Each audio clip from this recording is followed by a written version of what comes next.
Who hires you? Colin Quinn mocks Meg as defunct speaker. Remove Duchess title. You don't deserve it. Colin Quinn is a stand-up comedian from Brooklyn who has been a part of your whole life, even though you never asked for it.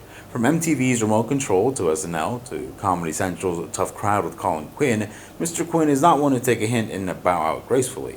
Recently, Meghan Markle is found on page 6 of HWA's list of 255 signed celebrity speakers. She is not a featured speaker, and she's not the most requested speaker either. HWA is owned by WME, Meghan's new agent. HWA is their arm for booking their clients for highly paid speaking engagements. After his fans found out about this, they informed Colin, much to his surprise, and criticized Meghan Markle that she had forced WME to update the Duchess on the HWA website. Oh wow, excuse me. I mean, Meghan's listing appears next to me? What? Ew, gross. I have enough of this kind of stuff. The title has now become her stigma. It'll be what causes people to keep scrolling. She ruined it by merging it. Other royal fans said, that's very insulting for Colin Quinn to be grouped in with a lazy grifter like Meghan. Colin Quinn is an accomplished American comedian, writer, and comedic actor who has had his own comedy talk show in the 90s and has several comedy specials. Of the two, I picked Colin Quinn. He was a writer and performer for many years on SNL. He's an author and stand-up comedian. He also speaks about people other than himself, so there's that. It's an agency listing of available speakers, not an event. She's one of their 255 clients in the celebrity category, about halfway down the list, looking for highly paid speaking engagements. Her last speech was at the Indianapolis Marriott for an obscure Midwestern women's group. She's not in demand. Doing due diligence reveals that she either talks about herself or it's word salad. Meanwhile, Harry and Meghan need some positive media coverage quickly or risk long-term damage to their brand.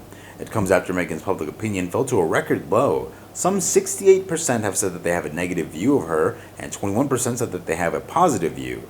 Speaking to Talk TV, Ms. Schofield, who hosts the To Die For daily podcast, said the royal couple are being perceived by commentators as promising a lot but delivering very little after their lucrative deals with Spotify and Netflix fell apart.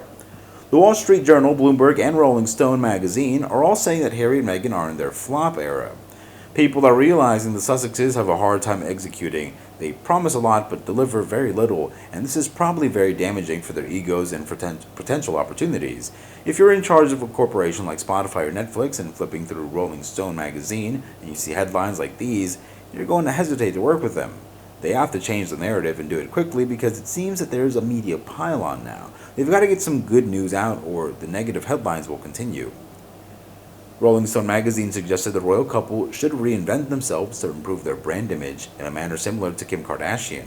Ms. Schofield said, that's gotta sting because we know they consider themselves on a much higher platform than the Kardashians.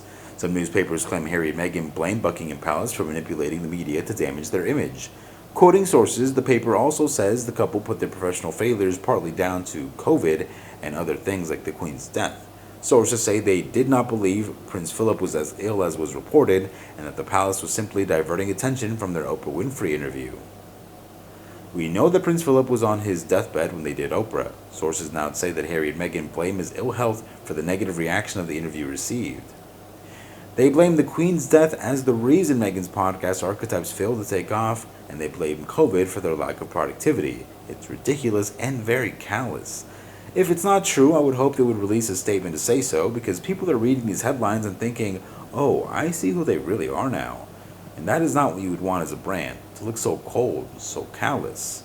Ms. Schofield's claims the couple could also be attempting to manage their media profile by using paparazzi. This happens all the time in LA. Whoever publishes the photo would talk about how great they look, and people were suggesting Harry and Meghan had these pictures taken to shift the narrative. They were holding hands and smiling, and looked blissful and at peace. It changed the narrative. They're in the middle of this chaotic brand breakdown.